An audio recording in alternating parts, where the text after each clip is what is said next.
Hello and welcome to this BB Education cutting tutorial. Today's tutorial is looking at combining external layering, face framing and an internal layer to match and really work with the outline of the haircut.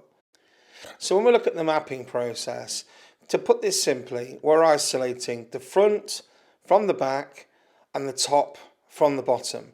So isolating above the round of the head and below the round, as done here, is about keeping the length safe. It's like a safety net. It makes sure no matter what we do in the two sections above, the length is safe.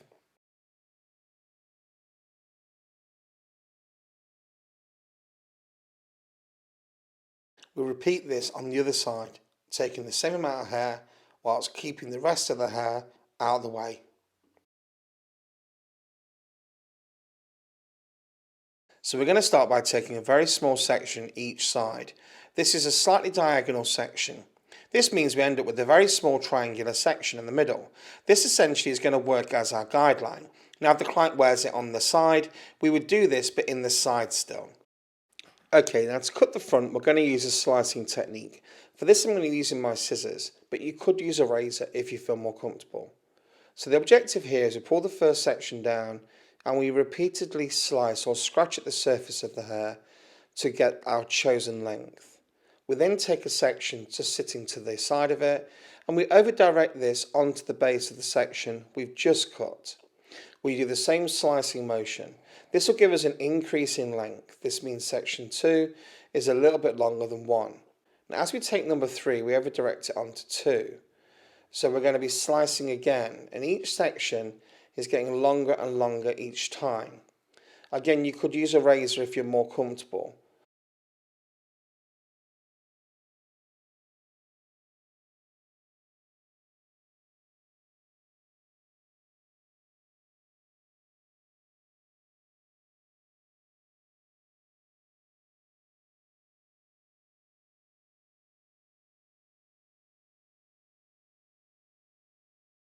So I'm going to come to start the other side in the same way.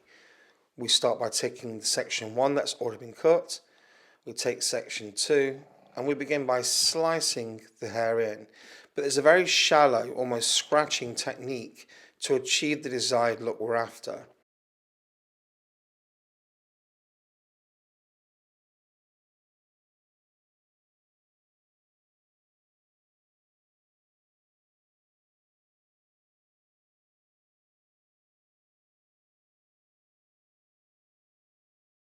So we essentially do this in 3 sections. Depending on how thick the fringe is, of course. If the fringe wasn't as thick as this, you may do this all in 2. So we're utilizing elevation here to control how thick the outline is. So elevation is moving the hair up and down. Here I'm using elevation by lifting this section to create some softness in the outline. So the more this section is lifted, the more layered the appearance of the fringe will be. So you control that. As we pull this section up, I'm lifting it not too high, you'll notice, and point cutting the section beneath.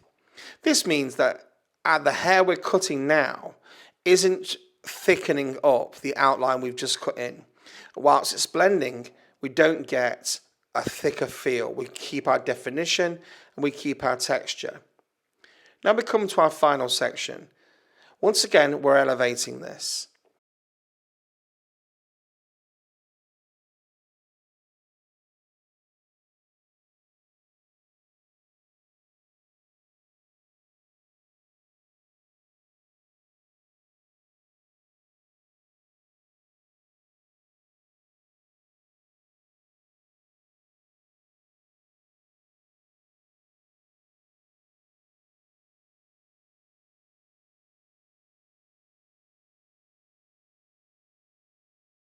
Now to cut the top layers, we're going to start with a very small section working flat across the top of the head. So this isn't really working diagonal and working parallel to the fringe section.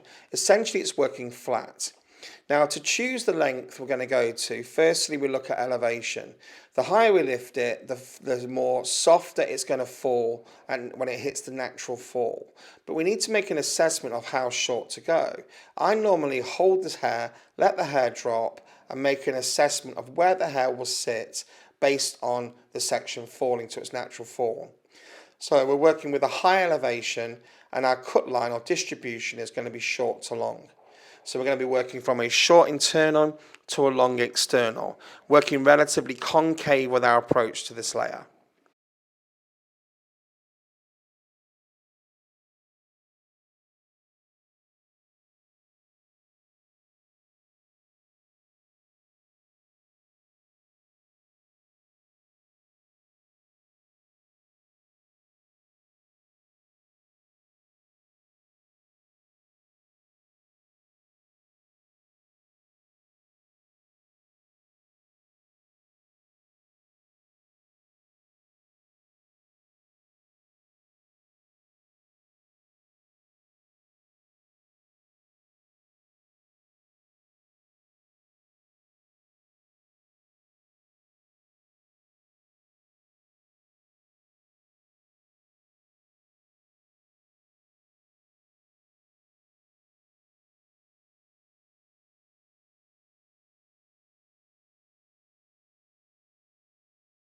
So we now make an assessment of our first two sections sitting to natural fall, and it almost looks like there's no hair tucked away due to the fact that the way our sections are working is to mirror the way the face frame will be when we get to that part of the haircut. So it goes from short to long and blends in seamlessly. One of the main reasons we undercut this is to keep thickness in the outline of the haircut. If we had blended this through, we would have ended up losing quite a lot of hair on the length. So all our sections here, we take section 1 at the front, 2, 3 and 4 are all working back to the crown, and we've opted here to pull all our sections forward to the first section.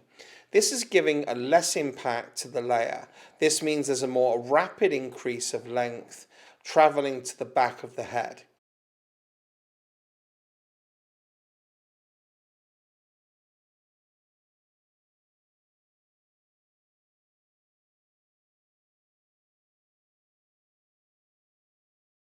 So once complete, I'm just going to make an assessment of how all the sections sit and use the mirror to make a visual analysis of the balance. I'm really happy with how the hair's sitting. It flows. It's got a natural sense of connecting in. Even though it's disconnected, the shapes will connect as they're cut in the same way. They're cut to be short to long, short at the front, long at the back, preserving length. So we've cut out disconnected layer. The reason we disconnected it was why? It was to protect the external lengths. It was to ensure that we don't end up with wispiness on the outline of the haircut. Now we get rid of the braided section at the side. This section was isolated from the corner of the hairline or the mastoid process. This is because this is where the hairline begins to change. So we have to be very conscious not to take away too much hair from this point. So we've got to swing the section forward to help keep length behind the ear. So you need to not pull the section straight down but swing it forward. Keep a lot of tension in your fingers. The higher the tension, the easier it will cut. And we begin to slice from the shorter section from the face frame layer to the longer external length, which is the outline of our client's hair. We lift the section slightly towards the end to help expand the line and keep the line short longer. This helps me to blend in the top to the bottom, the front to the back, without losing the integrity of the outline of the haircut.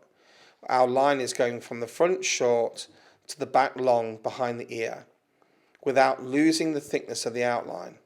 As I pull the hair down, I may want to go back over it once or twice and just check.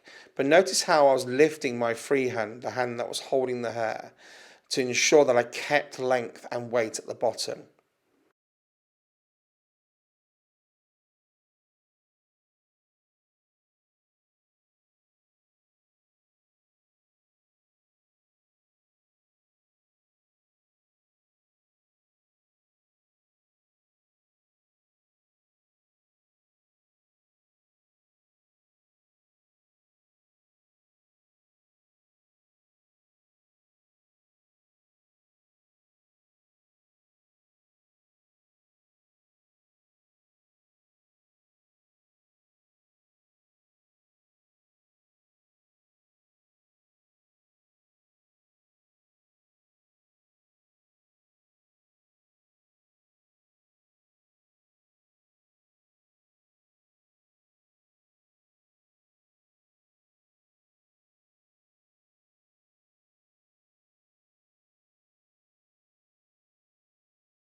So let's make an assessment of how the back works with the disconnection. So ruffle the hair up and have a look at it from us, even from close up from a slight distance, and make a little assessment on how it looks. Does it need texturizing? Is it sitting well?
So once we've completed all the cutting, we can now apply our hairspray and our final touches to the haircut before showing the client the back and showing they're happy with our commercial, soft, shattered, glamorous, layered haircut.